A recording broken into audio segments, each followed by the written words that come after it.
next person on the list is Barbara.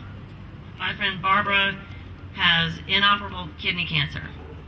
And Barbara is on some very tight experimental drugs, but she just wants to say a few things about what she thinks about healthcare. So you have about a minute to a minute and a half. 18 months ago, I was a perfectly healthy 53-year-old woman, and I found out that I had kidney cancer. And by the time I had the surgery, it had already gone over a lot of my body. And I have been through 3 different surgeries and am on 2 different experimental drugs, and I would not have been able to have that health care if I did not have private health care. Now, I go to the cancer center once a week. I've never seen anyone denied any kind of health care there, no matter what color or what financial situation you're in. Everyone has health care. What I'm asking and I'm praying for this government is don't deny me my health care by telling me that I'm terminal and go to the house and take pain medicine. Because I want to live. I want to live as long as I can. Yes. And I'm asking everyone to contact everyone you can and tell them to fight for us, because we need it. We don't want to go to the house yet. We want to live. Thank you very much. Thank you, Barbara. I really appreciate it. Cynthia Moore, next out.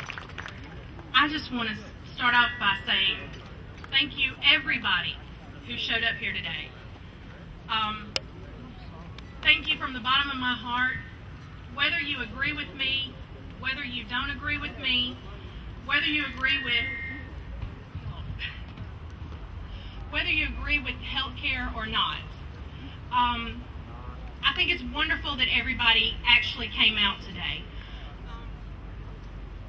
For too long, this country has been blanketed in apathy. If it didn't affect me, if it didn't affect my family, and if it didn't affect my pocketbook, I didn't care. Let the country go. Folks, I am here to tell you, it is going to affect you. It is going to affect your family, and it will affect your pocketbook. Thank you, every single person who got up, stood up, and is now voicing their opinion. Thank you for getting up, standing up, and speaking up.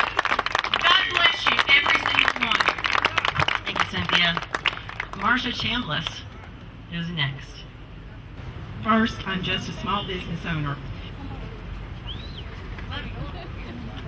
I subcontract as a medical transcriptionist, and I'm not pretending that we don't need some form of healthcare reform. But I'm here because the reform that's currently proposed isn't the best reform for our citizens, and it's just far too expensive for our economy to bear. Nothing is free, and this reform is going to be paid for by increased taxes and cutbacks in healthcare delivery. It's just a bad bill, and Congress needs to find solutions that address fixing Medicare and Medicaid that give individuals control over their own affordable insurance without having to rely on an employer, but not expanding a system with problems. Tackle tort reform. That in itself would go a long way in reducing healthcare expense. I'm also here because I'm very concerned about the rush of all this reform. Let's slow this down, because most Americans with insurance are fairly happy with their plan. I want to see reform that will work on reducing the cost of our existing health care, not ultimately forcing me to abandon what I have. My biggest fear of this bill is the ambiguity. I think we all know what can happen when something is implied but not defined. And I'm convinced that people in this country are scared because there's far too much that isn't spelled out in this bill that can later be interpreted in a manner that we do not want. And no disrespect to Congressman Bright, but I'm here because I've learned that I really can't trust my government, because far too many times the special interests get face time and I can't.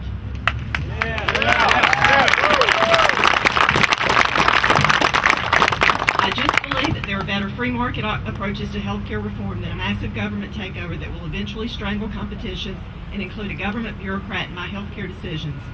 Open the current healthcare insurance market to cross state lines and allow individuals to shop for health insurance much as they shop for car insurance. But a public option is not the best course for our citizens because our choices will be limited.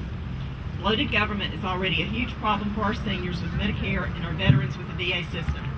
The problems with these current systems should be a prime example of why we need to move away from such programs, not force more citizens into them.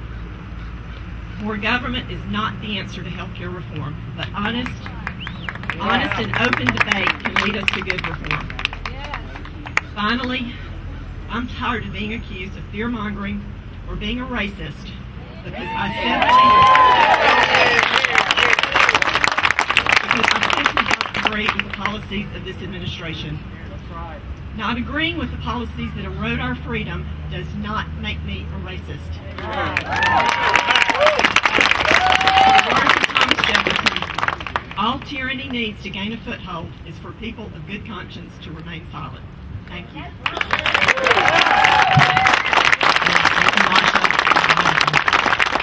Ashley.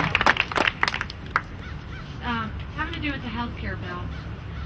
I've heard the president say many times that if someone likes their current doctor or their current health insurance, that he or she will get to keep it. I've heard that a lot. But it's my understanding that private insurance companies have to make a profit in order to stay in business.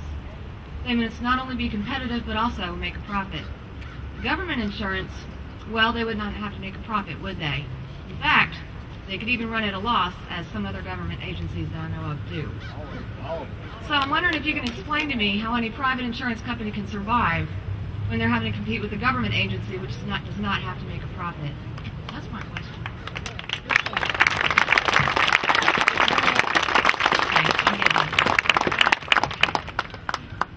Michael Dunwoody. First of all, I want to say thanks to seeing us all of us out here. As you guys remember, our revolution was started by 6% of the population. Now, I'm not calling for a revolution, but I am saying that we reflect the history of our country where a few stand up for the right principles. And I'm so thankful to be counted among those. I hope someday my grandkids know I was out here like you guys. Like a lot of you, I'm prior military, and I can recognize flanking movements when I see them. And that's what I perceive this as. My interpretation of what is going on out there with the stimulus bills, the bailouts, the acorn, all these activities, including the health care, I feel like we're being surrounded from all angles. We've got them coming at us from every direction. And it's almost like thieves or thugs coming into your yard. They've taken your car, they've taken everything in your yard. Now they're standing at your door and they're demanding entry. We slammed that door and said, no, you're not coming in. This is where we stand up and protect our home. You're not coming across this threshold. And now they stand there telling us, well, if you let us in your home and take over, we'll let you choose the color of paint in your kitchen. They're trying to give us some small trade-offs in exchange for taking our sovereignty and our personal liberties. I don't want to see the health care bill. I don't want to see this. I want to see government get out of my house, out of my yard, and let me take care of my family and run my business.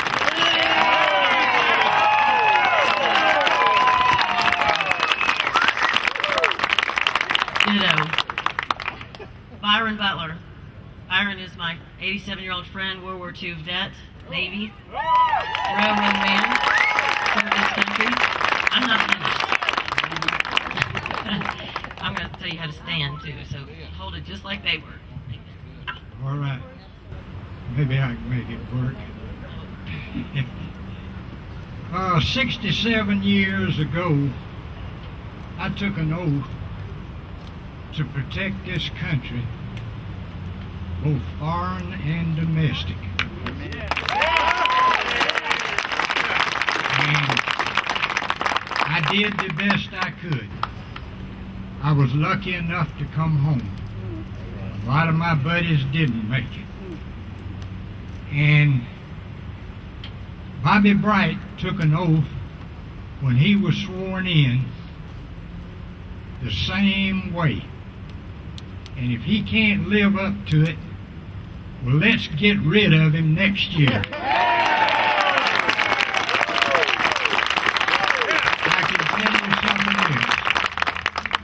There was 5 brothers from up here at Harrogate Springs that were Navy officers in World War II. 2 of them were shot down and killed. There was 3 captains and 2 admirals.